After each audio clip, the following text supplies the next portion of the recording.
Mi esposo me es infiel, pero la verdad no me quita el sueño. Mi mamá cree que estoy loca. Desde el primer día se lo dejé claro a mi esposo. Si algún día quieres andar con otra, mejor lárgate. No te andes escondiendo. Si alguien puede llevarte, pues que se quede contigo. Se rió y me dijo, eres mía para toda la vida. Eso fue hace 18 meses. Ahora nuestra vecina, que de verdad parece modelo, le prepara la cena a diario mientras yo trabajo hasta tarde. Y ahora me toca comprobar si de verdad creo en lo que siempre he dicho. Nos mudamos al penthouse hace 6 meses. Madison, nuestra vecina, llegó la misma semana. Tiene 24 años, es ucraniana y está firmada con una agencia de modelos súper exclusiva. Su esposo tiene 55, le maneja todo el dinero y hasta le da permiso para ir al súper. Les tengo envidia porque están remodelando, nos contó una vez. Víctor no me deja ni cambiar una cortina. Dice que no tengo buen gusto. Kyle, mi esposo, apenas lo escuchó, se ofreció a dejarla ayudarle con las ideas de nuestra casa. Yo me la pasaba encerrada en el trabajo, jornadas larguísimas, y él labora desde casa, así que todo tenía sentido. Al principio las cosas parecían sin malicia. Madison traía café, opinaba de los colores de las paredes. Luego descubrió que a Kyle le fascina salir a caminar, que es algo que a mí me choca, y terminó uniéndose a sus excursiones en las mañanas. Regresaban ataque de risa y todos sudados, contándose chistes como si fueran amigos de toda la vida. Y luego vinieron las cenas. Llegas tan tarde, me decía. Kyle no tendría que cenar solo. En Ucrania jamás dejaríamos que un vecino pase hambre. Cada noche al llegar veía los platos sucios en casa de ella. Borscht, vareniki, pollo Kiev, los platillos favoritos de Kyle, que extrañamente ya sabía cómo pedirle. ¿Su esposo no cena con ella? Pregunté un día. Víctor también trabaja hasta tardísimo. Tiene horario de Moscú, me respondió Kyle. Siempre está sola. Hace 2 semanas llegué y me los topé a los dos llenos de pintura, renovando juntos el baño de visitas. Madison traía una camisa vieja de Kyle. Ni se enteraron cuando entré. Estaban muertos de risa con un video de YouTube. ¡Ay, llegaste temprano!, exclamó Madison. Ya me voy, mejor se quedan ustedes solos. Apenas ella se fue, Kyle empezó a hablar sin parar de lo talentosa que era, que tenía mucha visión para el diseño y que Víctor estaba desperdiciando su capacidad. Fui con mi mamá y le conté todo. Se puso furiosa. ¿Vas a dejar que pase esto? Prohíbele la entrada a la casa. Si Kyle te quiere engañar, que lo haga. Pero tú no tienes por qué permitirlo. Estás loca. Te lo estás buscando. No, lo que quiero es ver si mi esposo es confiable. Si Madison puede quitarme a Kyle con borscht y caminatas, realmente nunca fue mío, le respondí. Mi mamá me llamó demente. Hasta dijo que yo estaba provocando todo a propósito. Tal vez sí, pero necesitaba saberlo. ¿Kyle era realmente ese hombre que me eligió para siempre? ¿O solo estaba esperando a que se le cruzara algo mejor? Y anoche, todo cambió. Regresé pasadito de medianoche de una cena de trabajo. El departamento estaba oscuro, excepto por la luz de unas velas que venía del comedor. Kyle y Madison estaban sentados en la mesa, copas vacías y la mano de ella sobre la de mi esposo. Brincaron apenas me vieron. No es lo que crees, soltó Kyle de inmediato. Madison lloraba. Víctor me golpeó. No sabía dónde más ir. Vi el moretón en su cara, el labio reventado. ¿Por qué no le hablaste a la policía?, pregunté. Él es dueño de mí, susurró. Mi visa, el contrato de modelo, todo está ligado a su empresa. Si lo denuncio, me deportan. Kyle me miró rogando. Le dije que se quedara hoy en el cuarto de visitas. Me quedé viendo a los dos. Las lágrimas de Madison se veían sinceras. El moretón sí era reciente, pero había algo que no cuadraba. Claro que puedes quedarte, le dije. Mientras Madison se bañaba, mi mamá me marcó. Contraté un detective. ¿Qué dices? Tú no vas a cuidar tu matrimonio, así que lo hago yo. Ya lleva una semana siguiendo a Kyle. Mamá, pero eso... ¿No han tenido sexo? Bueno, todavía no, pero tu esposo pasa todos los días a su departamento cuando tú trabajas. Por horas. Tal vez solo son amigos. El detective tiene fotos. Son muy cercanos, abrazados en el sillón. Ella en ropa interior con él ahí. Él subiéndole el cierre a un vestido. Sentí que me dolía el pecho. Envíamelas. Las fotos llegaron en ese momento. Kyle y Madison en su balcón. Ella en bata de seda. Él abrazándola de la cintura. Otra, los dos en el sofá. La cabeza de Madison recargada en su hombro. Él acariciándole el pelo. Otra más de él cerrándole el vestido, mientras ella se recoge el cabello. Seguía viendo las fotos cuando salió Madison del baño, usando mi bata. Gracias por dejarme quedarme. Eres muy buena onda. Kyle tiene suerte de tener a alguien tan comprensiva. ¿Comprensiva? Sí, cómo no. Le sonreí. Madison, ¿puedo preguntarte algo? ¿Exactamente cómo te hiciste ese moretón? Se tocó la cara. Fue el anillo de Víctor, cuando me pegó con el dorso. ¿Con cuál mano? Su derecha. Pero Víctor es zurdo. Lo he visto firmar paquetes varias veces. ¿Y eso fue hoy? Hace como una hora. Pero Víctor toda la semana ha estado en Moscú. En su Instagram está en un congreso allá. Madison se puso lívida. Kyle se paró en seco. ¿Y tú cómo sabes?, preguntó.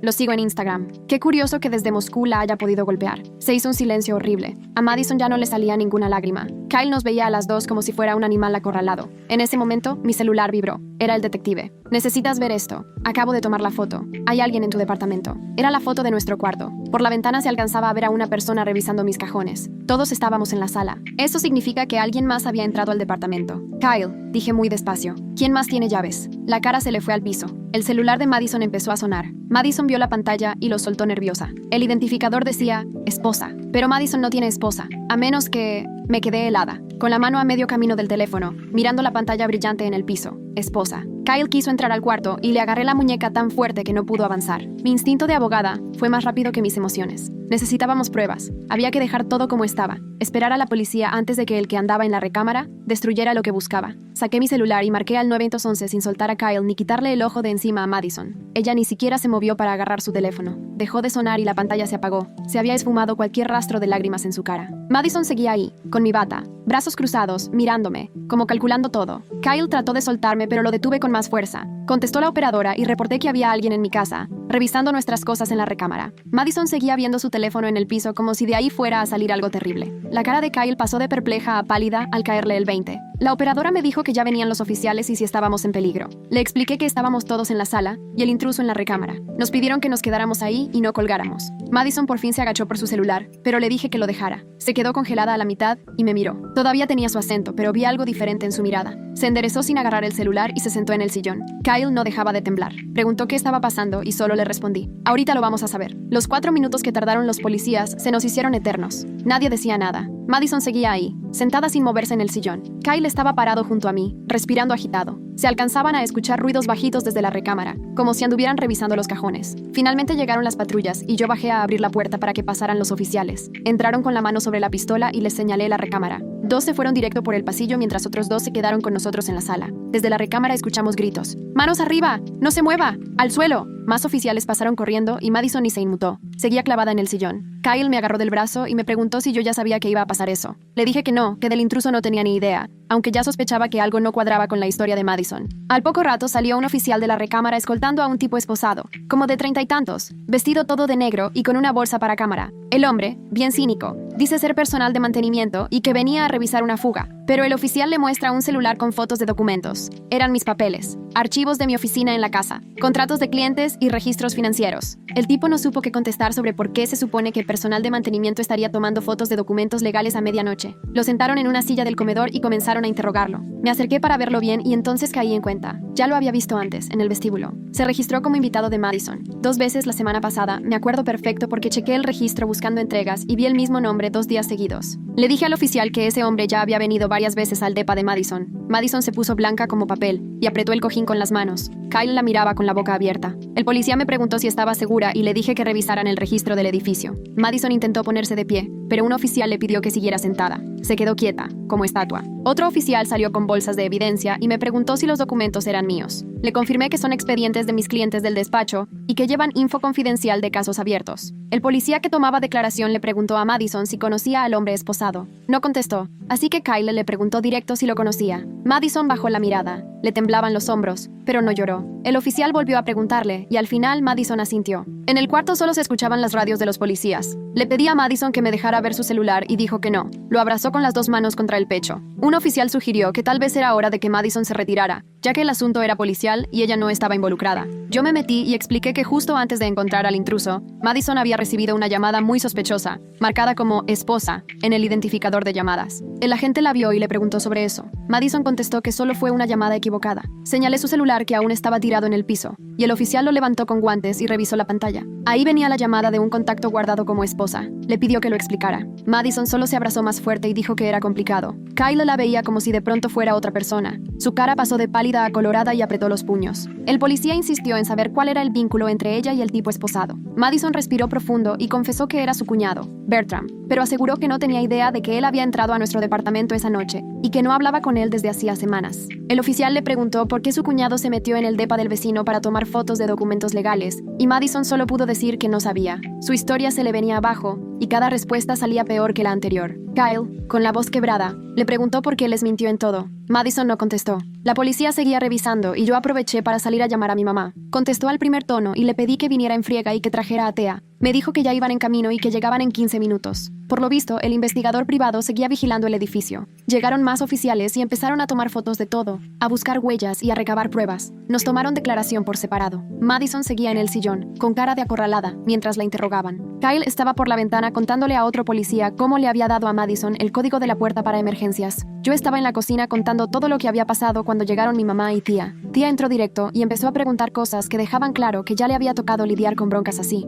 Quería detalles sobre el pasado de Madison, su esposo Víctor, su carrera de modelo, su rutina diaria. La detective a cargo le permitió a Thea revisar el teléfono de Bertram. Thea fue pasando foto por foto y cada vez se le ponía más seria la cara. Le mostró algo a la detective y se pusieron a hablar en corto. Luego me explicó que Bertram solo le tomó fotos a documentos que tenían que ver con la cartera de clientes de mi despacho y con los casos actuales, que le tomó fotos a expedientes de 3 clientes, todos ejecutivos de empresas tecnológicas, millonarios y en proceso de divorcio. Nada de esto fue casualidad. Alguien venía con información precisa sobre mi trabajo. Madison quiso levantarse para irse, pero los policías le dijeron que tenía que quedarse para más preguntas. Volvió a sentarse en el sillón y entonces me fijé en algo que no había notado. Cuando se pone nerviosa, se le borra por completo el acento ucraniano y habla igualito que cualquier gringa del centro de Estados Unidos. El policía también lo notó y le preguntó de dónde era en realidad. Madison tartamudeó y no supo qué decir. Hasta que de la otra esquina del cuarto, Kyle habló con voz seca y resignada y contó que, hace 2 semanas, Madison le confesó que en verdad estaba casada con una mujer llamada Alexia, no con Víctor.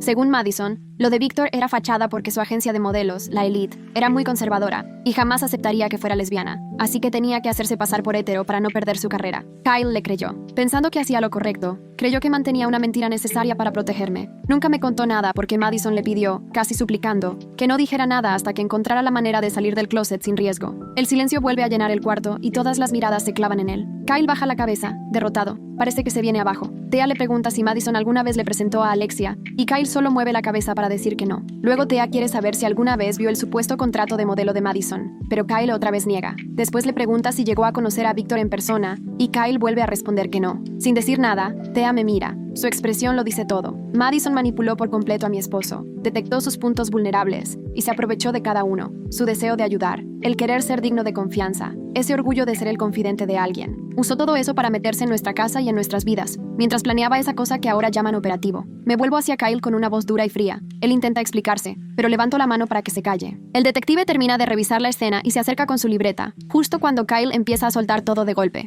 Cuenta cómo Madison le aseguró que estaba casada con una mujer llamada Alexia, y no con Víctor, que Víctor solo era una historia inventada porque su agencia de modelos no aceptaba modelos lesbianas, y que le rogó mantener el secreto hasta que encontrara una forma segura de decir la verdad. Kyle se lo creyó todo. Nunca lo cuestionó ni me lo compartió, y, durante semanas, la estuvo ayudando a planear una fuga de una situación que ni siquiera era real. Mientras tanto, yo trabajando hasta tarde y confiando en él ciegamente. Se me oprime el pecho, pero no dejo que se note en mi cara. El detective le pregunta a Kyle cuándo mencionó Madison por primera vez a Alexia. Kyle responde que fue hace 2 semanas, durante una caminata en la mañana, que ese día Madison lloró en el camino y él intentó consolarla. El detective toma nota y vuelve a preguntar si llegó a conocer a Alexia o ver algún contrato, y Kyle lo niega de nuevo. Pregunta por Víctor, misma respuesta. Cuando veo a Kyle, me doy cuenta que por fin está entendiendo la magnitud del engaño. Está pálido y se deja caer en el sillón, derrotado. Madison permanece frente a nosotros, las manos entrelazadas en el regazo, y su acento se ha esfumado. Ahora parece una estadounidense más. Podría ser del centro del país. El detective lo nota y le pregunta de dónde es, a lo que ella responde,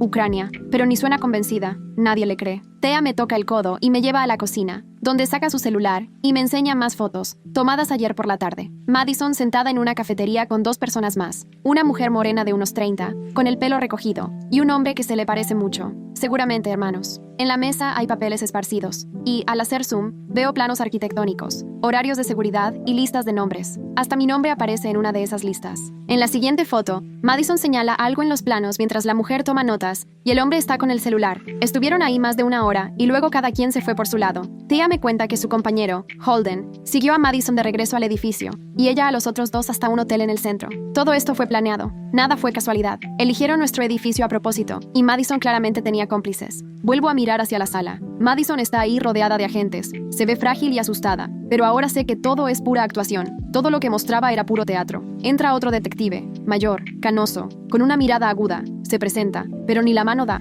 y se queda observando la escena, preguntando cosas a los agentes en voz baja. Luego se voltea, y me pregunta a qué me dedico. Le contesto que soy abogada en un despacho corporativo del centro. Quiere saber qué tipo de casos llevo, y le explico que principalmente divorcios de alto perfil y disputas empresariales. Me pregunta si entre mis clientes hay alguno con mucho dinero o con información delicada. Se me revuelve el estómago. Pienso en mis archivos y de inmediato me vienen a la mente 3 nombres. Los 3 son ejecutivos de tecnología envueltos en procesos de divorcio difíciles, y a todos les llevo yo sus documentos confidenciales, estados de cuenta, valuaciones, portafolios, listas de activos, todo lo necesario para que alguien se robe una identidad o haga un espionaje corporativo. Guardaba copias de todo en mi despacho aquí mismo, porque últimamente trabajo muchas noches en casa. El detective se da cuenta del cambio en mi cara y quiere saber en qué pienso. Le cuento de estos 3 clientes y dónde tengo los documentos. Me pregunta dónde están los archivos y le señalo mi oficina al fondo. Entonces llama a la perito forense y entramos juntos. Los veo tomar fotos de todo. Mi escritorio está justo como lo dejé, excepto por la laptop, que está abierta, cuando siempre la cierro al terminar de trabajar. Revisan el historial de navegación y aparecen búsquedas de nombres de mis clientes, sus empresas,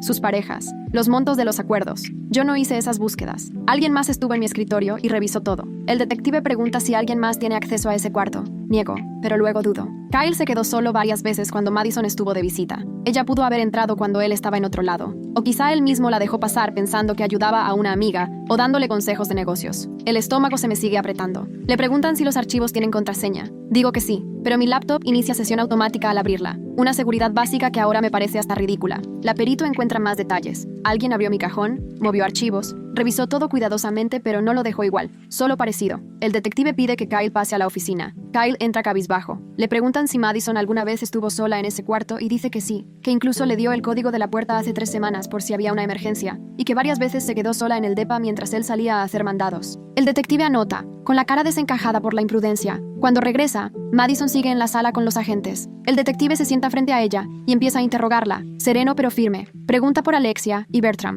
A Madison se le descompone la cara y se suelta llorando otra vez, pero el detective se espera. Finalmente Madison confiesa que Alexia sí es su esposa, y Bertram es el hermano de Alexia. Admite que Alexia mandó a Bertram a buscar los documentos hoy en la noche, pero insiste en que ella no sabía nada del plan hasta esa misma tarde. Alexia estaba completamente obsesionada con dar un gran golpe, y Madison solo intentaba mantenerla tranquila. El detective le pregunta por qué se vino a vivir a este edificio, a lo que Madison responde que fue idea de Alexia. Cuando le preguntan por Victor, Madison admite que nunca existió, que la cuenta de Instagram era inventada, igual que la historia del esposo violento. Todo lo inventó para dar lástima y ganarse nuestra confianza. El detective le pregunta por el moretón en la cara y Madison se toca la mejilla, explicando que se lo maquilló ella misma. El corte en el labio sí es real, pero se lo hizo mordiéndose a propósito. Luego le pregunta cuántos vecinos más fueron sus objetivos, pero Madison dice que no sabe, que la que planeaba todo era Alexia, y ella solo seguía instrucciones. El detective parece dudar de todo lo que dice. Mientras tanto, Kyle escucha todo desde la puerta, completamente devastado. Le creyó cada palabra a Madison. Pensó que realmente estaba ayudando a alguien a escapar de la violencia. Le dio nuestro código de seguridad y acceso a la casa. Básicamente la dejó entrar hasta lo más íntimo de nuestras vidas. El detective le pregunta a Kyle si alguna vez sospechó que Madison estaba mintiendo.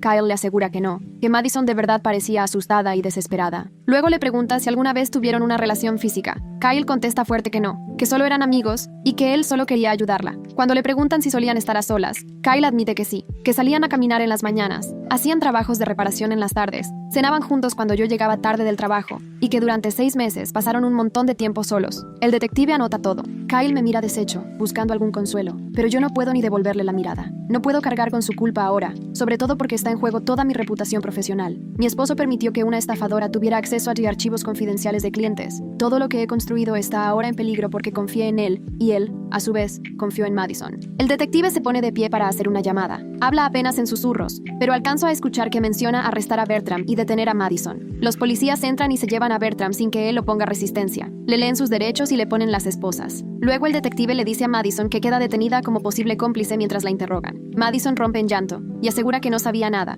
pero el detective le responde que todo se aclarará en la comisaría. Los oficiales la ayudan a levantarse y la escoltan a la puerta. Justo antes de salir, Madison mira directo a Kyle y solo por un instante su expresión cambia. No es tristeza ni miedo, sino una mirada calculadora, como midiendo si Kyle todavía va a protegerla. Luego, de inmediato, vuelve a ponerse la máscara de víctima y sigue llorando mientras se la llevan. De pronto, el departamento se siente vacío. Solo quedamos Kyle, mi mamá, Thea y yo, parados entre lo que queda de nuestro hogar después de todo este desastre. El perito sigue hurgando en mi oficina, mientras otros policías terminan sus reportes, pero lo peor ya pasó. Saco el celular y reviso la hora. Son las 2 de la mañana. Tengo que avisarle al socio principal de la firma y reportar el posible acceso no autorizado a la información de los clientes. Las manos me tiemblan mientras busco su número. Contesta después de varios tonos, medio dormido. Le pido disculpas por despertarlo y trato de explicarle lo mejor posible, que hubo un intruso en la casa, que tomaron fotos de documentos, que revisaron mi laptop, que la información de mis clientes puede estar en riesgo y que mi vida personal está arruinando mi trabajo. Se queda callado un momento muy largo. Finalmente, me pregunta quiénes son los clientes afectados. Le doy los 3 nombres y vuelve a quedarse en silencio.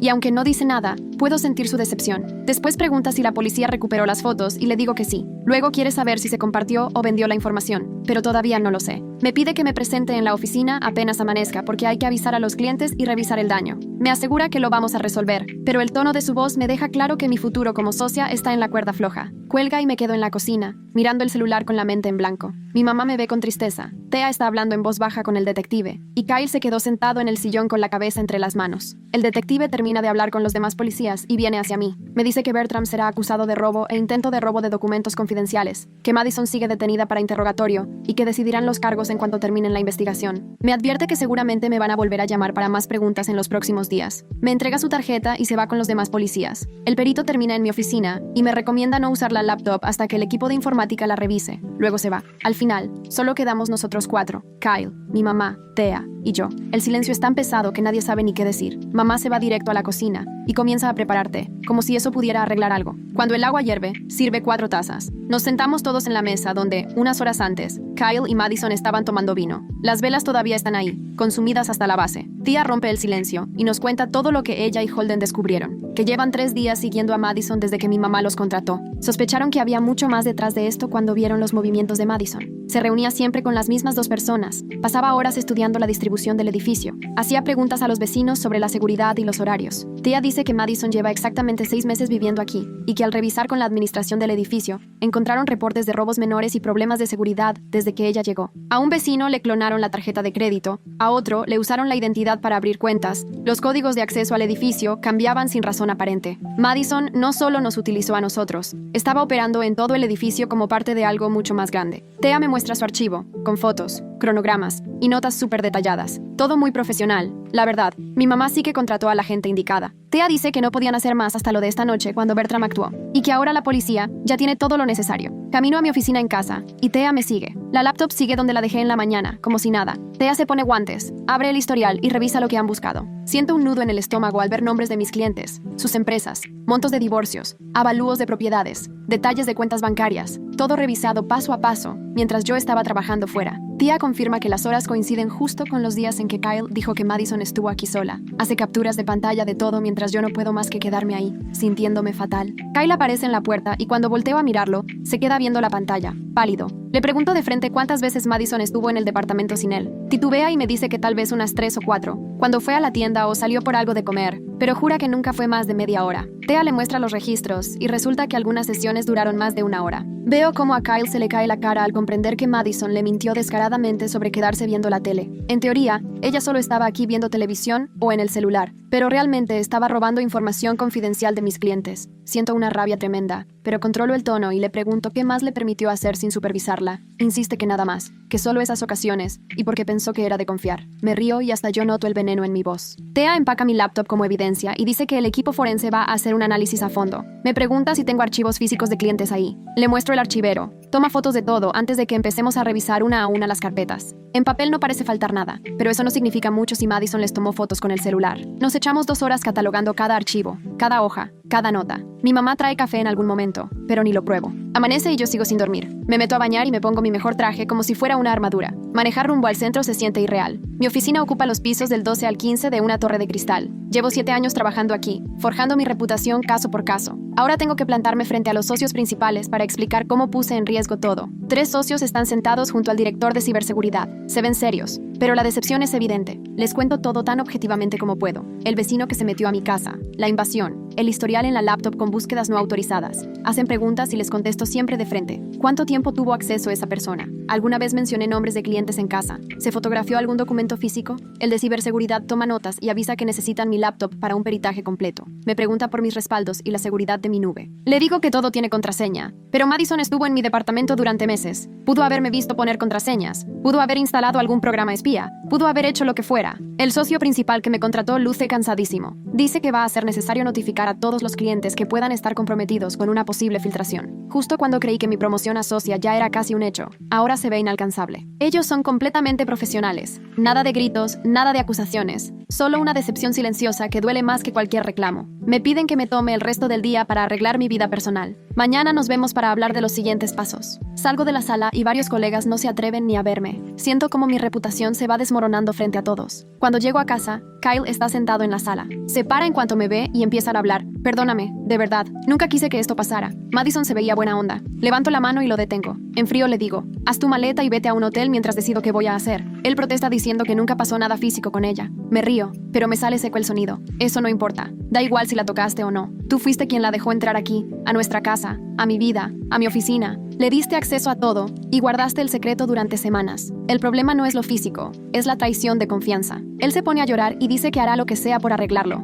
Lo único que puedes hacer ahora es irte. Pregunta cuánto tiempo y solo le digo, no lo sé, tal vez una semana, quizá para siempre. Necesito pensar sin que estés aquí, sin que me acuerdes lo ingenua que fui. Se va a empacar mientras yo me dejo caer en el sillón, viendo al vacío. Mi mamá marca pero no contesto. 20 minutos después, Kyle sale con su maleta. Intenta disculparse de nuevo y solo le señalo la puerta. Apenas sale, cambio todas las cerraduras desde la app del teléfono. Modifico el código de seguridad, quito su acceso al elevador, lo borro de todos los sistemas. Me toma 10 minutos deshacer lo que construimos en 18 meses. En eso suena mi celular. Es mía, de la firma. Me pregunta si quiero compañía y acepto sin pensarlo mucho. Llega a la media hora con su laptop y una caja de archivos. Mia es mi amiga desde hace 5 años, desde sus días de asociada junior. No me pregunta nada sobre Kyle ni Madison. Solo se instala en el comedor y empiezan a ayudarme a ordenar pruebas para la investigación interna. Juntas armamos una línea de tiempo de todo lo que puedo recordar. Cada vez que Madison estuvo en mi depa, cada conversación, cada momento que antes parecía normal y ahora me parece sospechoso. Mia toma notas con su letra impecable mientras hablo y me ayuda a recordar hasta los detalles que ya no tenía presentes. La vez que Madison preguntó por mi rutina en las mañanas, el día que quiso saber qué clientes me hacían desvelarme en la oficina, sus preguntas casuales sobre la seguridad del edificio,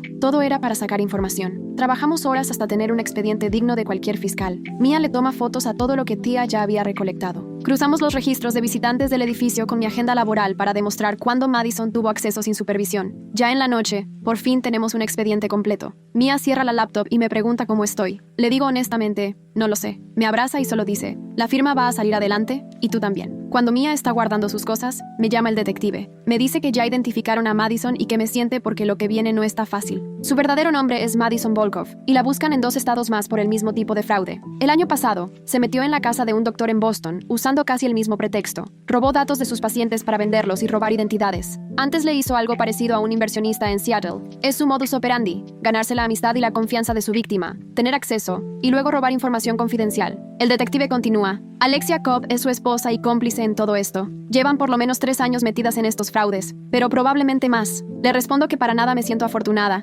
sino como una tonta que cayó en el truco más viejo del mundo. El detective me dice que me irá informando conforme avance la investigación. Me advierte, cuídate, Alexia sigue prófuga y esta gente puede ponerse peligrosa si se siente acorralada. Le agradezco y cuelgo. Mia me ve con los ojos bien abiertos. Le cuento lo que dijo el detective y de inmediato se le nota el disgusto. Dice que se va a quedar a dormir conmigo y no discuto. Al día siguiente, estoy tomando café cuando vibra mi celular. Es un correo del detective con el reporte completo sobre los antecedentes de Madison, su verdadera historia. Lo abro y comienzo a leer. Resulta que Víctor nunca existió, que la cuenta de Instagram era inventada, con fotos robadas del perfil de un empresario ruso. Las imágenes en conferencias eran sacadas de páginas públicas de empresas. Todo lo de la esposa maltratada fue un cuento para dar lástima y ganarse nuestra confianza. Cada lágrima era falsa, cada moretón era maquillaje, cada mirada de miedo, pura actuación. Repaso toda la evidencia sintiéndome una ingenua por haberle creído. El informe demuestra que incluso los supuestos trabajos de modelaje de Madison eran puras mentiras. Jamás trabajó para ninguna agencia reconocida, ni tuvo carrera como modelo. Toda esa identidad la fabricó solo para este edificio y su plan. Pienso en cómo me manipuló, cómo encontró mi punto débil, eso de confiar en la gente, y lo aprovechó perfectamente, cómo se valió de la bondad y soledad de Kyle para manipularlo, cómo cada movimiento fue calculado. Mia sale del cuarto de visitas y me encuentra llorando sobre la mesa de la cocina. Lee por encima de mi hombro y suelta una grosería. Nos preparamos otro café y nos quedamos sentadas juntas, en silencio. Cerca del mediodía, me llama Thea para preguntar si puede venir con Holden. Le digo que sí, y llegan con una carpeta repleta de documentos. Thea desparrama fotos por toda la mesa del comedor. Ahí se ve a Madison reuniéndose con Alexia en una cafetería a solo 3 cuadras, a las 2, junto con Bertram, afuera de nuestro edificio analizando la entrada. Hay más fotos de ellas en un auto revisando lo que parece ser grabaciones de seguridad en una laptop. Holden nos explica que llevan siguiendo a Madison desde que mi mamá los contrató y empezaron a sospechar que había algo más grave que solo una simple infidelidad cuando notaron ciertos patrones en sus movimientos. Madison se reunió varias veces con las mismas 2 personas, pasó horas estudiando la entrada y la distribución del edificio, preguntaba a otros inquilinos sobre protocolos de seguridad y horarios de entrega. Thea me señala una foto en la que Madison y Alexia revisan papeles. Al parecer, de alguna forma se hicieron de grabaciones internas, probablemente por Bertram, que trabajaba en el mantenimiento de otra propiedad de la misma empresa.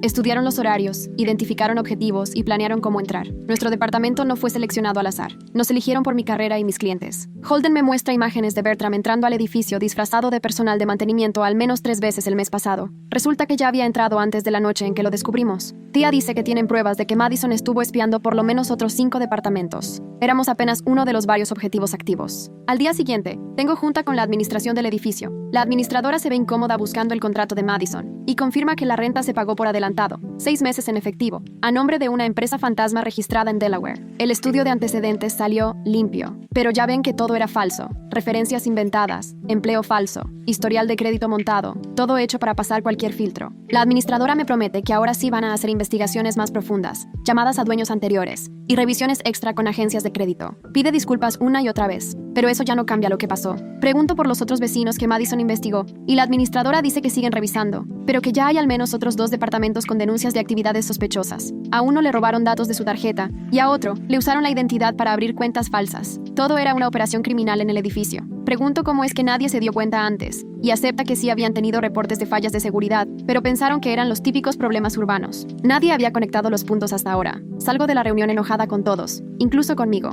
El equipo legal del despacho programa entrevistas para la próxima semana. Me siento en la sala de juntas con 3 abogados para revisar posibles responsabilidades y negligencia profesional. Me repiten 1000 veces las mismas preguntas. ¿Cuándo conocí a Madison? ¿Qué tan seguido estaba en mi casa? ¿Algún nombre de cliente se mencionó? ¿Había documentos a la vista? ¿Tenía yo protocolos de seguridad? Respondo todo con honestidad, aunque cada pregunta duele como si me estuvieran culpando. Ya 3 clientes han llamado exigiendo explicaciones. Uno amenaza con demandar por negligencia, otro quiere detalles sobre qué datos se expusieron y cómo planean protegerlos. El tercero está furioso porque mezclé trabajo y casa sin cuidar bien los archivos confidenciales. El área legal me explica que quieren ir un paso adelante ante cualquier demanda o queja en la barra, así que necesitan toda la documentación posible. Paso 6 horas repasando cada detalle con ellos, mientras toman notas y graban todo. Al final, termino vacía. Siento que la carrera que tanto trabajo me costó construir está pendiendo de un hilo por confiar en la persona equivocada y casarme con quien tomó pésimas decisiones. Kyle sigue llamando, pero mando todas sus llamadas al buzón. Deja mensajes eternos, pidiendo disculpas y suplicando hablar. Los borro sin escuchar más que el principio. Por ahora solo nos escribimos para cosas prácticas. Pregunta por sus cosas y le digo que arregle con la administración para pasar cuando yo no esté.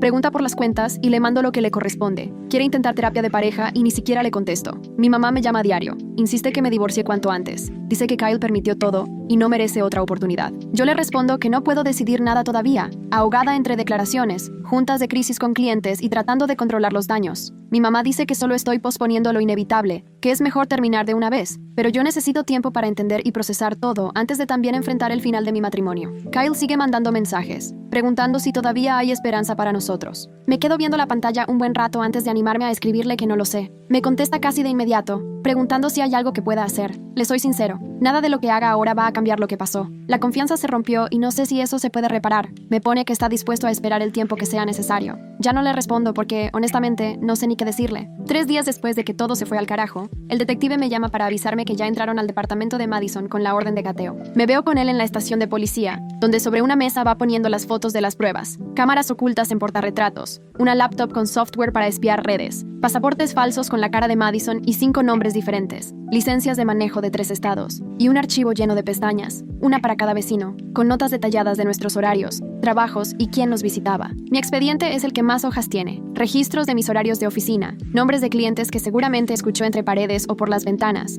fotos mías saliendo rumbo al trabajo con la hora exacta, todo sobre la rutina diaria de Kyle, escrito con una letra bien clara. El detective señala otra carpeta con el nombre de una pareja del 4º piso, igual de detallado, la misma vigilancia obsesiva. Ni Kyle ni yo éramos especiales, ni fue coincidencia. Solo éramos un objetivo más de una operación gigante que alcanzaba a todo el edificio. Después me enseña impresos unos correos entre Madison y alguien llamada Alexia, allí debatiendo qué vecinos tenían acceso a información más valiosa. Mi nombre se repetía por la lista de clientes. Divorcios de gente con mucho dinero significan información delicada y registros financieros. Madison pidió encargarse de mi caso en cuanto investigó mi despacho y decidió que valía la pena. Cada charla sobre senderismo estuvo planeada. Cada tarde de cocina fue táctica. Se enteró de que a Kyle le gustaban los platos ucranianos revisando la basura y encontrando envases de comida para llevar. Luego investigó las recetas. Con las notas de Madison, el detective me explica cómo armaron la línea del tiempo. Identificó mis horarios laborales en la primera semana. Supo que Kyle trabajaba desde casa a las 2. Las anécdotas de café y colores de pintura no tardaron nada. En cuanto confirmó que yo salía temprano y volvía tarde. Fingí que yo descubrí lo de las caminatas siguiendo a Kyle un día, haciéndome el sorprendido.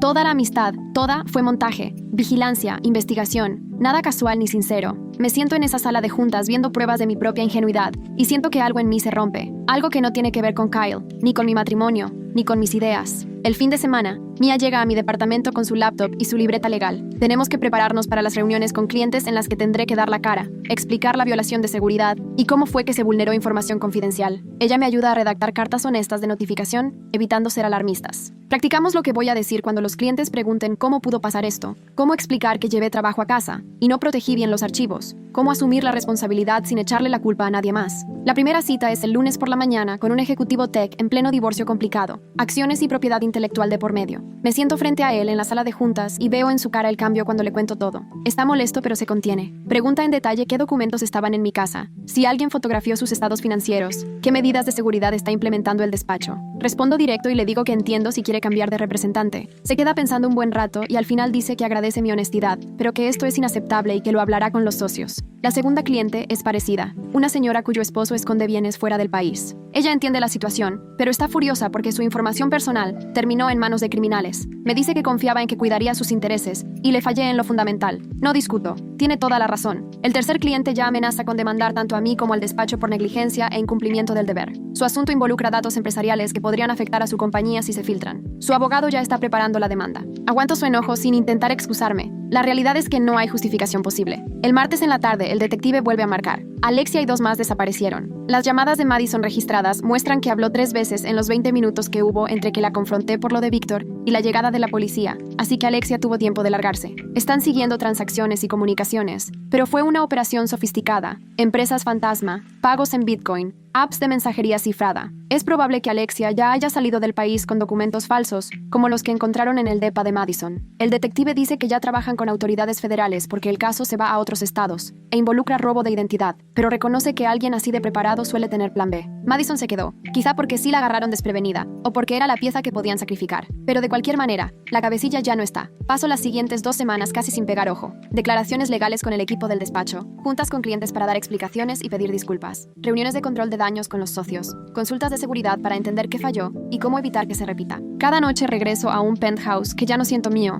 ni seguro. La sala donde Madison lloraba con sus moretones falsos, la cocina donde cocinó tantas veces como parte del plan, el baño donde ella y Kyle reían de los colores de pintura mientras planeaban quién sabe qué. Cada rincón me recuerda lo ciego que estuve, creyéndome maduro y autónomo. Ahora mi famosa filosofía de confianza y autonomía me parece ridícula. Metí a Madison en mi casa una y otra vez. Vi a Kyle pasar horas con ella y me convencí de que era maduro y seguro. Traje archivos delicados y los dejé a la mano porque nunca imaginé que mi vecina fuera una estafadora profesional. El problema no solo es que Madison mintió, es que yo puse todo para que la mentira funcionara. El jueves por la mañana, Kyle se aparece en mi oficina sin avisar. Seguridad del edificio me llama para ver si lo quiero recibir y por poco digo que no. Sé que tarde o temprano tengo que enfrentar esta situación, así que les pido que lo dejen pasar. Cuando él entra, lo veo hecho un desastre. No se ha rasurado en días. Está más flaco. Se le nota en la cara y en lo floja que le queda la camisa. Y trae unas ojeras enormes. Se sienta frente a mi escritorio y lo que siento es un cansancio pesado. No solo dirigido a él, sino a los dos. Porque fuimos muy fáciles de manipular. Acepto verlo esa tarde para tomar un café en un lugar neutral. Así que terminamos sentados en una mesa al fondo de una cafetería donde nunca habíamos estado. Apenas empieza a disculparse y lo atajo porque no quiero escuchar disculpas. Lo que quiero es saber cómo se dejó llevar hasta este punto. Cómo permitimos que todo esto pasara. Se pone a llorar mientras me cuenta que Madison le inventó historias sobre escapar de abuso y buscar ayuda. Cómo Víctor controlaba todo y ella se sentía atrapada. Y que hablar con Kyle la hacía pensar que tal vez algún día podría tener una vida de verdad. Según él, de verdad creyó que ayudaba a una persona en crisis. Pensó que estaba haciendo lo correcto y nunca pensó que la cosa fuera a llegar tan lejos. Le hago notar que fue él quien eligió creerle y dejarme fuera, que pasaba horas a solas con ella todos los días y ni siquiera se le ocurrió decirle a su esposa qué tan profunda era esa amistad, que le dio nuestro código de seguridad sin preguntarme, que cada decisión que tomó abrió la puerta para que todo lo demás ocurriera. Él intenta justificarse diciendo que solo quería ser buen tipo, pero le contesto, la gente buena no esconde cosas a su pareja. La gente buena no pone a otra persona por encima de su matrimonio. Él insiste en que nunca pasó nada físico, y yo no puedo evitar reírme porque ese no es el punto. El problema es que la eligió a ella sobre mí todos los días durante meses, que prefirió creerle a ella antes que ponerme límites a mí, que decidió ayudarla a ella en vez de cuidar lo que construimos los dos. Le suelto que mi idea de la infidelidad era demasiado ingenua y corta de vista, que nunca pensé en la traición emocional, en que alguien deje que una persona ajena se vuelva más importante que su pareja sin siquiera tocarla, que los secretos destrozan la confianza aunque no haya nada físico. Yo pensaba que era madura porque no era celosa ni controladora, pero la verdad solo le di permiso de poner a alguien más primero mientras yo trabajaba hasta tarde y me hacía la moderna. Él sigue diciéndome que solo quería ayudar y que Madison sí necesitaba apoyo. Le respondo que la bondad no se trata de tener secretos, ni de compartir una intimidad diaria con alguien a espaldas de tu pareja. Ser amable no es pasar horas a solas con otra persona y ocultar la profundidad de la relación, ni mucho menos darle el código de seguridad de la casa sin avisarle a quien vive ahí contigo. Él no dice nada. Nos quedamos callados, dejando que el café se enfríe entre los dos. El viernes me llaman los socios principales de la firma a una junta sobre lo que sigue para mí. Me siento frente a 3 personas con las que llevo 8 años trabajando, mientras me explican las consecuencias. No me van a despedir, pero me quitan de los casos importantes durante 6 meses. Tendré que tomar cursos extra de seguridad y ética, y sesiones obligatorias con la consultora de gestión de la firma. Mi camino a la sociedad se retrasa mínimo 2 años, porque hay que recuperar la confianza de los clientes, y este es el costo de mis errores. Uno de los socios me dice que valora mi trabajo y cree que puedo recuperarme. Otro señala que la reputación de la firma quedó dañada, y que todos tenemos que poner de nuestra parte para levantarla. El tercero solo me ve con una decepción que duele más que cualquier regaño. Yo no discuto nada. Las consecuencias son duras, pero justas. Toda mi carrera la construí siendo lista y precavida, siempre protegiendo los intereses de los clientes y la confidencialidad, pero dejé que mis problemas personales pusieran todo en peligro. Permití que mis broncas de pareja y mi idea de la confianza me nublaran el juicio respecto a la seguridad. Me llevé archivos confidenciales a la casa y los dejé al alcance de alguien en quien nunca debí confiar. Sé que el daño profesional no tiene remedio completo, que aunque me mate trabajando los próximos 6 años, algunos clientes siempre recordarán que fui la abogada a la que los vecinos le robaron información, y algunos colegas siempre van a dudar de mi criterio. El sueño de ser socia, por el que casi una década me partí el lomo, quedó en pausa porque fallé en la base: cuidar la confianza del cliente. Salgo de la junta directo al baño y, por fin, me dejo llorar. 3 semanas después, Mia me acompaña al juzgado para la primera audiencia de Madison. No he dormido más de 4 horas seguidas desde que todo pasó, y traigo un temblor en las manos cuando paso los detectores de metal. El juzgado es más chico de lo que imaginé, con esas luces frías que hacen ver a todos como si estuvieran enfermos. Madison está sentada en la mesa de la defensa con un overol naranja y el cabello recogido en una coleta sencilla. Ahora se ve más chica. Ya no es la mujer segura de sí que preparaba borscht en mi cocina. Parece alguien acorralada. El juez entra y todos nos ponemos de pie. Fijo la vista en el rostro de Madison mientras leen los cargos en voz alta. Conspiración para cometer robo, usurpación de identidad, acceso no autorizado a información confidencial. Su defensora pública, una mujer que luce agotada y con canas a la vista, asegura que Madison fue presionada por su esposa, mostrando correos que supuestamente prueban que Alexia la amenazaba y la obligó a participar. Pero el fiscal tiene registros telefónicos de Madison con decenas de llamadas a posibles objetivos, incluso antes de mudarse a nuestro edificio. Mensajes donde se burla de lo fácil que fue ganarse la confianza de Kyle y fotos donde aparece planeando el golpe con Alexia, semanas antes de intentar acercarse a nosotros. La cara de Madison no cambia, ni lágrimas ni arrepentimiento, solo la mirada fría y calculadora que le vi la noche en que todo explotó. El juez fija la audiencia preliminar en 2 semanas y le niega la fianza. Madison voltea hacia la galería cuando se la llevan y nuestras miradas se cruzan por un instante. Espero ver miedo, arrepentimiento o hasta enojo, pero no hay nada, solo esa frialdad como si ya estuviera pensando en qué sigue. La audiencia preliminar cae en un martes gris, igual que mi estado de ánimo. Subo al estrado, prometo decir la verdad mientras ella me observa desde la mesa de la defensa. El fiscal me pide que cuente exactamente cómo fue accediendo a nuestra casa. Voy recordando cada detalle, las visitas para tomar café que se volvieron asesorías de pintura,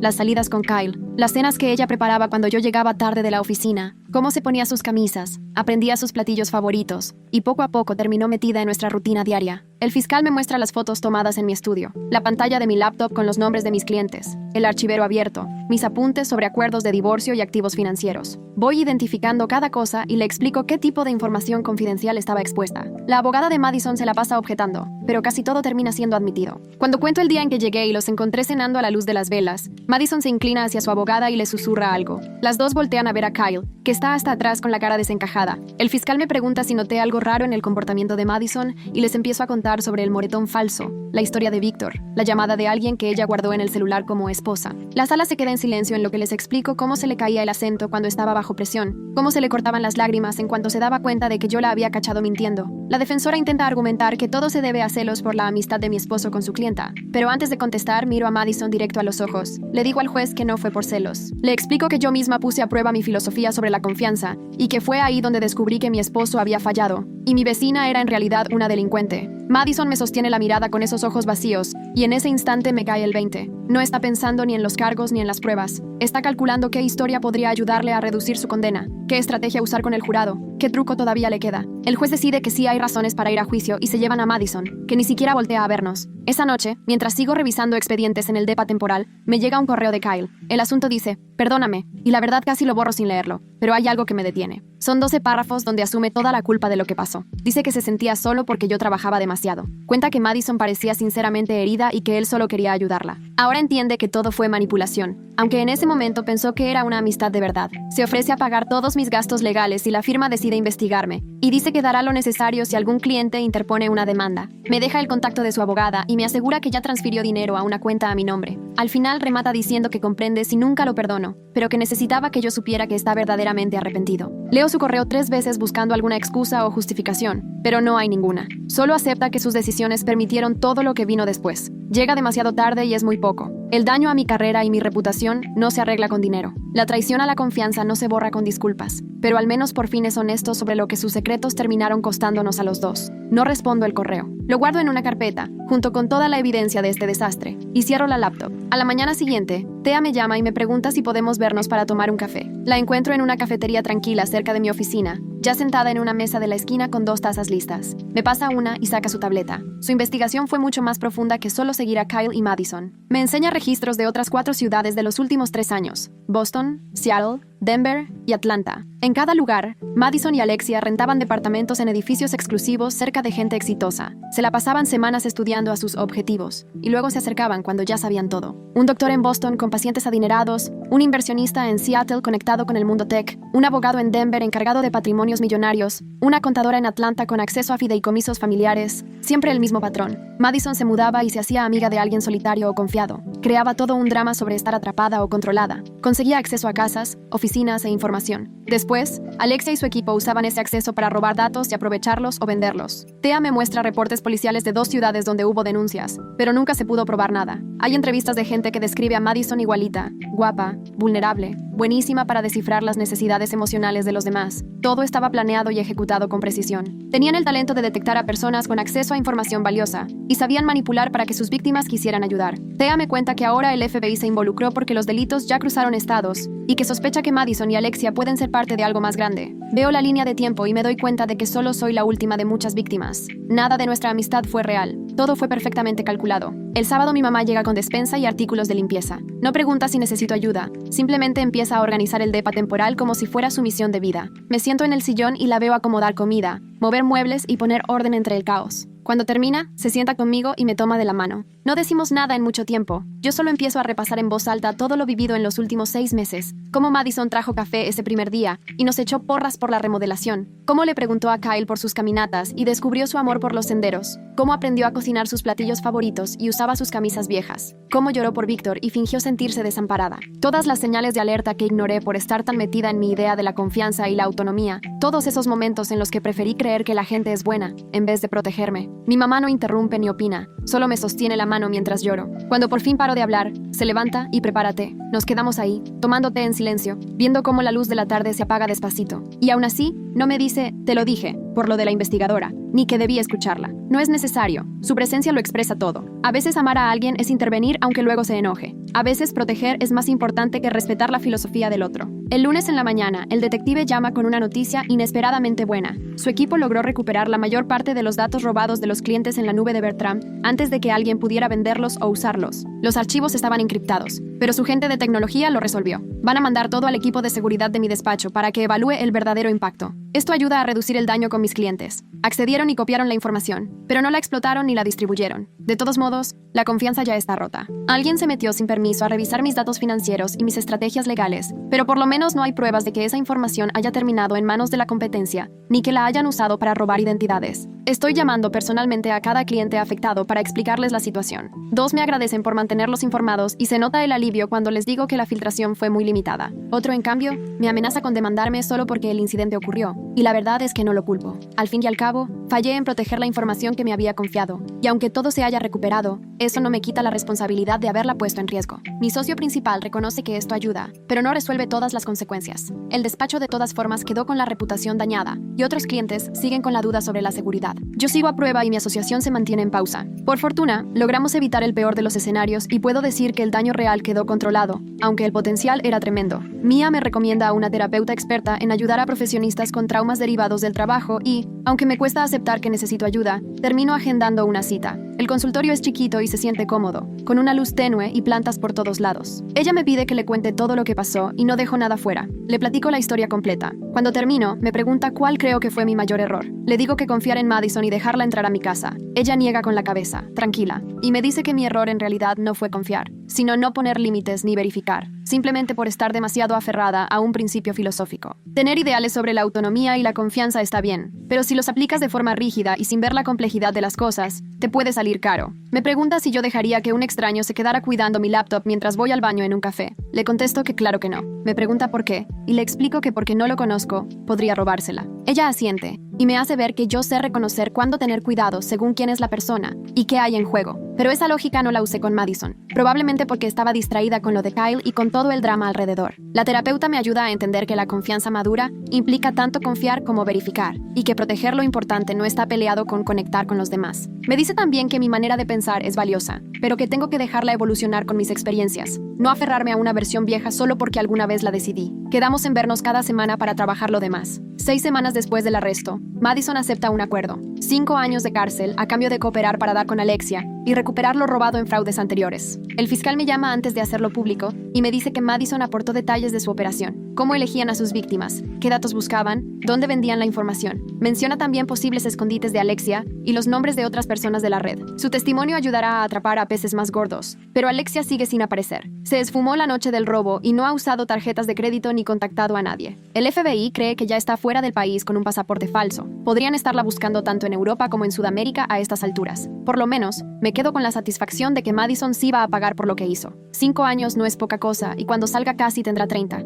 Sin embargo, me da mucho coraje que Alexia siga libre sabiendo que fue la mente detrás de todo. Ella convenció a Bertram de entrar a mi casa. Ella armó todo mientras Madison fingía ser una víctima. La justicia no se siente completa cuando la que realmente orquestó todo, probablemente ahorita esté tomando vino en otra parte del mundo mientras su esposa está encerrada. Kyle me escribe y quiere vernos para hablar de nuestro matrimonio. Acepto tomar un café con él en un sitio neutral del centro. Cuando llega, se ve fatal, sin afeitar, más delgado y con ojeras profundas. Pide algo de tomar y se sienta enfrente de mí como si fuéramos desconocidos que tienen que negociar un contrato complicado. ¿Irías conmigo a terapia de pareja?, me pregunta. Ya empecé a ir por mi cuenta. Estoy trabajando en mis temas. Ahora entiendo el daño que provoqué. Quiero intentarlo de nuevo, reconstruir la confianza y salvar nuestro matrimonio. Le soy honesta y le digo que no estoy segura de querer salvarlo. La base de la confianza se hizo pedazos. Me ocultó cosas enormes. Puso a Madison por encima de nosotros y le dio acceso a mi casa sin consultarme. Él permitió que pasara todo lo que vino después. Entre Madison y yo nunca pasó nada físico, asegura. Le contesto, eso no importa. La traición ya fue, haya pasado algo sexual o no. Permitiste que alguien fuera más importante que tu esposa y preferiste ser íntimo con ella emocionalmente mientras me ocultabas todo.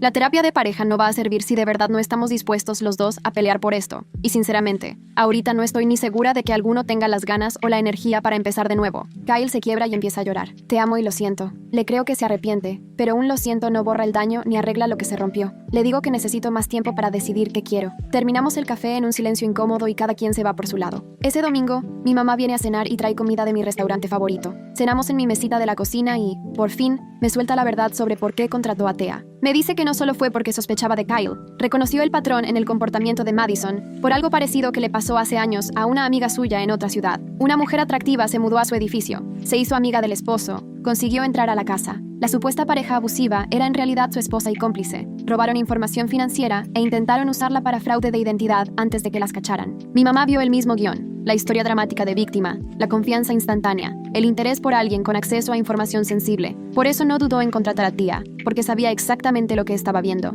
Esa intromisión que tanto resentí en su momento, en realidad me salvó de algo mucho peor. Si no hubiera estado tras la pista, probablemente Madison y Alexia se habrían salido con la suya y nunca hubiéramos descubierto el robo. La información de mis clientes quizá estaría vendida y usada. El daño a mi carrera habría sido irreversible. Miro a mi mamá sentada frente a mí y me doy cuenta de que algo se acomoda por dentro. No lo hizo por metiche ni por controladora. Lo hizo para protegerme con la experiencia y los patrones que ella sí supo ver y yo no. A veces, quienes nos quieren ven peligros que nosotros, por estar tan metidos, ni siquiera notamos. Y sí, muchas veces esa intromisión suya, por más que nos moleste, termina por salvarnos. Extiendo la mano, le tomo la suya y le digo, gracias por no hacerme caso cuando te pedí que no te metieras. La siguiente semana me junto con mi abogada para arrancar con el papeleo de la separación legal. Todo se siente tan automático, como si estuviera resolviendo el problema de alguien más y no viendo mi propia vida hacerse trizas. Mi abogada me explica cuál es la diferencia entre separarse legalmente y divorciarse, y cómo esto me va a dar tiempo para pensar bien qué quiero, sin tener que cerrar el ciclo de golpe. Firmo los primeros papeles y no siento nada fuera de puro cansancio. 3 días después, Kyle recibe los papeles en su hotel y me llama, llorando, rogando que le dé otra oportunidad para arreglar lo nuestro. Le digo que esta separación no es un castigo, es protección, que necesito tiempo y espacio para pensar, sin él, cruzándose por mi sala ni nublando mi cabeza, para decidir si esto vale la pena o ya fue. ¿Aún hay esperanza para nosotros?, me pregunta. Le contesto, siendo muy sincera, que aún no lo sé. El siguiente fin de semana llegan los de la mudanza para empacar las cosas de Kyle. Yo me voy a casa de mi mamá porque no puedo ver cómo se guardan 8 años de nuestra historia en cajas. Cuando regreso esa noche, la mitad de los closets están vacíos, su oficina limpia, y el penthouse se siente frío y hueco. Esa noche cambio todas las cerraduras, reprogramo el sistema de seguridad y borro el nombre de Kyle de la lista de acceso del edificio. Una vez que se va el cerrajero, recorro cada cuarto, tocando los espacios donde estaban sus cosas, tratando de descifrar si siento alivio o si, de plano, me está destrozando todo esto. 2 semanas después, la administración del edificio organiza una reunión de emergencia para hablar de lo que pasó. El administrador se ve nervioso al admitir en la sala de juntas del lobby que los papeles de Madison eran falsos y que ahora se van a implementar nuevos protocolos de seguridad. Todos los vecinos tendremos que presentar identificación actualizada, las visitas ya nada más podrán quedarse 48 horas sin autorización especial y van a poner más cámaras en las áreas comunes. Después de la reunión, varios vecinos se acercan a darme las gracias, aunque un poco incómodos, por haber sacado todo a la luz antes de que las cosas se pusieran peores. La señora Quintana, la del 12, me aprieta la mano y me dice que ella valora mucho que tuve el valor de investigar cuando todo pintaba raro. Pero también escucho los murmullos de otros vecinos que, clarito, me echan la culpa de haber llevado el peligro al edificio. De hecho, una pareja del 15 se cambia ese mismo mes y dice que es por motivos de seguridad. Un día en el elevador puedo oír cómo alguien comenta que fue por mi mal juicio, que puse a todos en riesgo y que mejor hubiera reportado las actitudes sospechosas de Madison en vez de quererle jugar a la detective. El ambiente en el edificio cambia completamente. Ya no se siente como la comunidad exclusivísima de antes, sino como un lugar donde todos se ven con recelo. Yo, por mi parte, me entierro en el trabajo como si de eso dependiera mi vida. Agarro 3 casos pro bono que nadie quiere. Uno es el de una mamá soltera peleando la custodia con un exmarido que nada más abusa de su poder y dinero. Otro es el de un señor mayor, veterano, que está a punto de perder su casa. Y el tercero es un pequeño empresario al que demandó un ex socio. Ninguno de estos casos me paga un centavo, pero los 3 me absorben tanto que logro no pensar en mi matrimonio hecho pedazos, ni en cómo me ven ahora en mi trabajo. Me aviento jornadas de hasta 12 horas, me quedo tarde a revisar expedientes, y los fines de semana me ofrezco a investigar más casos, aunque ni me lo pidan. En todo este caos, Mia se vuelve mi mano derecha. Me cubre las espaldas cuando los socios sueltan comentarios incómodos, desvía preguntas sobre mi vida personal y, cuando ni tiempo de pararme tengo, me trae café y lo que me falta. Una tarde, llega a mi oficina y me suelta. La mitad de la firma está esperando verte salir más fuerte de esto. Te admiran por la dignidad con la que enfrentas la crisis. Y luego agrega, la otra mitad piensa que ya te hubieran corrido, pero a esos nunca les ha gustado que haya mujeres mandando. 3 meses después del allanamiento, estoy revisando papeles de pruebas para el juicio de custodia, cuando suena mi celular. Es el detective. Me informa. Ayer arrestaron a Alexia en un retén de Montana, queriendo cruzar a Canadá con documentación falsa. Al revisar su coche, encontraron otras 3 identificaciones también falsas. Me explica que ahora la tienen bajo custodia federal esperando la extradición. Va a enfrentar cargos por lo que hizo. Me comenta que la investigación ya ligó a Alexia con fraudes parecidos en al menos otras 7 ciudades, operando con Madison. Se dedicaban a buscar profesionistas con acceso a info valiosa o clientes con lana, inventaban historias para hacerse pasar por víctimas, y así se metían a los departamentos y robaban información privada. El detective calcula que entre los dos se llevaron más de $2 millones en datos y activos, fregando a por lo menos 15 personas antes de que las agarraran. Yo me quedo sentada, helada, pensando en toda la gente que pasó por lo que viví, en cuántos matrimonios y carreras trastornaron solo por planear bien sus trampas. 6 semanas después, la fiscalía me llama para pedirme que testifique en el juicio de Alexia sobre el daño que toda su operación provocó en mi vida y en mi carrera. Digo que sí sin pensarlo, porque quiero que enfrente las consecuencias de todo lo que armó. La audiencia se programa para finales de septiembre, así que tengo 2 meses para preparar mi declaración. Mi abogada me ayuda a juntar toda la evidencia del daño profesional, pérdida de clientes, el retraso en mi ascenso, lo difícil que ha sido limpiar mi reputación. La fiscal se reúne 3 veces conmigo para repasar cada detalle, y me advierte. La defensa de Alexia va a intentar desprestigiarte diciendo que todo pasó porque no tuviste criterio. Le respondo que puedo con lo que sea, que la verdad, solita y sin adornos, ya es bastante fuerte. Y aunque pensé que enfrentar a Madison sería lo más duro, estar frente a Alexia en la corte me pesa más, porque ella fue la que armó todo desde las sombras. Madison era la amenaza visible, la que estaba en mi casa causando un desastre. Alexia, en cambio, era la que movía todo desde las sombras, sin que yo me diera cuenta. Solo imaginarme sentada frente a ella, viéndola tan tranquila como si nada, sin el menor rastro de remordimiento por todo el daño que causó, me llena de rabia y me revuelve el estómago. El juicio empezó un martes en la mañana, casi para terminar septiembre. Yo estaba en la sala de espera para testigos, repasando mis notas, mientras iban llegando otras víctimas que también estaban listas para contar cómo les había cambiado la vida todo el asunto de Madison y Alexia. Un doctor de Boston me dijo: perdí mi consultorio cuando Madison se robó los expedientes de mis pacientes y los subió a internet. Luego un inversionista de Seattle comentó: el acceso que Madison tuvo a mi oficina le abrió la puerta a un espionaje que costó millones a mi empresa. Todas las historias eran parecidas. Localizaban a alguien vulnerable, se ganaban la confianza y luego les robaban así, sin remordimientos. Cuando me tocó entrar a testificar, vi a Alexia en la mesa de la defensa, con su trajecito serio y su peinado impecable, mirándome con esa frialdad como si yo fuera un trámite y no una persona a la que arruinó. La fiscal me fue llevando para que contara cómo Madison entró a nuestra casa, cómo se fue armando todo y cómo me afectó tanto en el trabajo como en mi pareja. El abogado de Alexia intentó hacer ver que yo fui descuidada con la información de mis clientes y que, por no protegerme bien, básicamente se los puse en bandeja. Pero aunque reconozco que cometí errores, también dejé muy claro que esto fue una conspiración bien planeada y que Alexia se aprovechó de la confianza de la gente nada más para su beneficio. En todo el juicio, Alexia jamás mostró la más mínima señal de arrepentimiento. Su única defensa era echarle la culpa a Madison y pintarse como la pobre esposa engañada, diciendo que no supo nada hasta que ya todo había explotado. Su abogado intentaba hacerla pasar por víctima de Madison, alguien que confió en quien no debía y terminó metida en delitos que ni entendía ni cometió. Pero la fiscalía se encargó de deshacerle esa versión con pruebas. Presentaron correos donde Alexia discutía los planes y elegía a las víctimas, reportes que la ligaban con el manejo del dinero, y hasta un testimonio de Bertram admitiendo que ella fue quien le dio las órdenes la noche que entraron a mi casa. Conforme iban saliendo todas esas pruebas, el jurado la iba viendo distinto. Ya nadie compraba su historia. Cuando el fiscal puso una grabación donde Alexia y Madison planeaban cómo aprovechar toda la información robada, vi por primera vez verdadera emoción en ella, una mirada de odio puro al fiscal. El jurado se tardó 6 horas en deliberar, pero regresó con el veredicto: culpable de todo. La sentencia llegó 3 semanas después y fue dura. Alexia se llevó 12 años en prisión federal y 5 más bajo supervisión. Madison 8, porque el juez consideró que sí estaba influenciada por Alexia, pero no por eso deja de ser responsable. Les ordenaron pagar indemnización a todas las víctimas, aunque la verdad es que casi no habrá recuperación, porque ya se gastaron casi todo en departamentos carísimos, ropa de marca y en mantener sus vidas falsas. El juez no se guardó nada y les dijo que lo que hicieron fue un abuso total de la confianza y la bondad, que eligieron a personas buenas solo para aprovecharse de ellas. Verlas esposadas, camino a la cárcel, sí me trajo un poco de paz, aunque nunca voy a recuperar lo que perdí personal ni profesionalmente. 2 días después de la sentencia, Kyle me escribió para ver si podíamos cenar y platicar lo del divorcio y la repartición de bienes. Acepté encontrarme con él en un restaurante neutral del centro, de esos que no significan nada para nadie. Llegó delgado, cansado, con ropa que no era suya o, mejor dicho, que compró después de irse de la casa. Nos sentamos uno frente al otro en una mesa pequeña y el silencio era incómodo. Se sentía hasta pesado.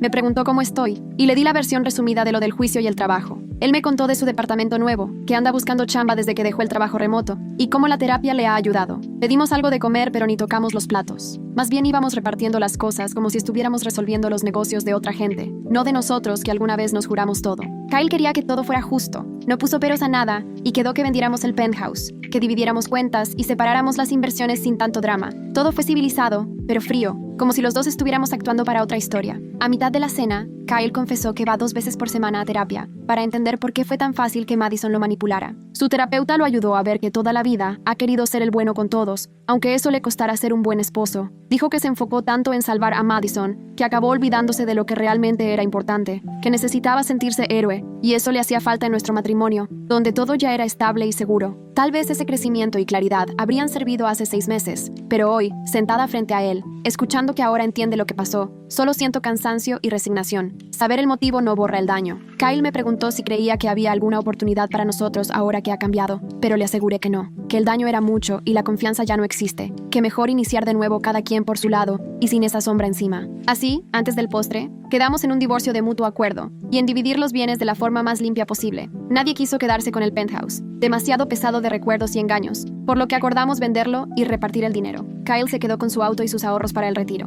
Me quedo con lo mío y dividimos nuestros ahorros a la mitad. sin pelearnos por los muebles ni otras cosas, porque la verdad, después de todo lo que perdimos, ya nada material nos importa. Firmamos el acuerdo que prepararon los abogados y nos damos la mano como si cerráramos un trato de negocios. 4 meses después de esa noche en la que todo explotó, cuando encontramos a alguien en nuestra recámara y se cayó toda la fachada de Madison, por fin se termina el papeleo. Un martes en la tarde me llega el acta de divorcio por correo. La firmo sin soltar ni una lágrima. La guardo junto con los demás papeles de esta etapa y lo único que siento es alivio porque por fin acabó. 3 semanas después de recibir esos papeles, los socios me llaman a la sala de juntas. Entro pensando que otra vez me van a recortar responsabilidades o que se viene otra consecuencia por todo lo que pasó, pero sus caras dicen otra cosa. Están serios, pero no molestos. El socio gerente me indica que me siente y me pasa una carpeta. Adentro está mi evaluación de este periodo de prueba, con notas sobre mi trabajo en los casos pequeños, cómo trato a los clientes y mi colaboración en la investigación interna. Me reconocen que saqué adelante el trabajo cuando nadie esperaba nada, que recuperé la confianza caso por caso y que nunca me quejé ni puse excusas.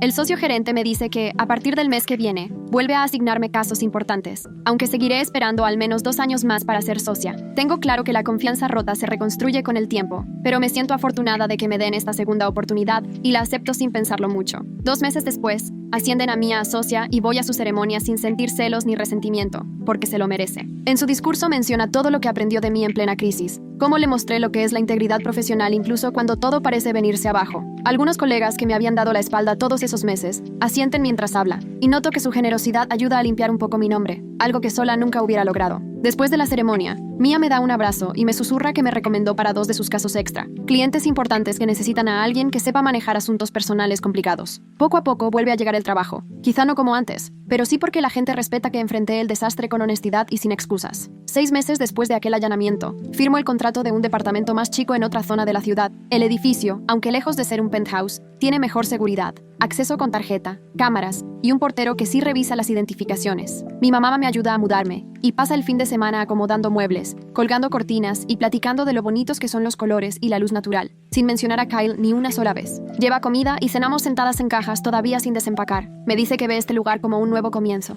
un espacio donde podría construir otra vida, sin fantasmas en cada rincón. La primera noche duermo mejor que en meses, libre de los recuerdos de las lágrimas fingidas de Madison o la traición de Kyle. 3 semanas después me encuentro a Kyle en una cafetería cerca del juzgado. Él está esperando su café cuando entro, y nos quedamos en pausa un segundo antes de que él me sonría, medio incómodo, y me pregunte cómo estoy. Terminamos sentados juntos en una mesa, 20 minutos conversando de verdad, casi como amigos, cosa que no habíamos hecho desde que todo se vino abajo. Me cuenta que anda con alguien de su grupo de terapia, una mujer que también fue manipulada y entiende por qué se dejó envolver por Madison. Se le nota más tranquilo, menos a la defensiva, y me doy cuenta de que ya no siento coraje ni apego, solo una especie de curiosidad ligera por su nueva vida. No queda enojo, solo 2 personas que antes estuvieron casadas contándose cómo va cada quien. Cuando me pregunta si salgo con alguien, le digo que no, pero tal vez pronto, y él asiente, entendiendo que necesitaba tiempo para saber quién soy sin él y sin ese matrimonio. Con el paso de los meses, Tia y Holden se vuelven mis amigos más inesperados. De vez en cuando me invitan a cenar para platicar de otros casos, y Tia cuenta que desenmascarar a Madison y Alexia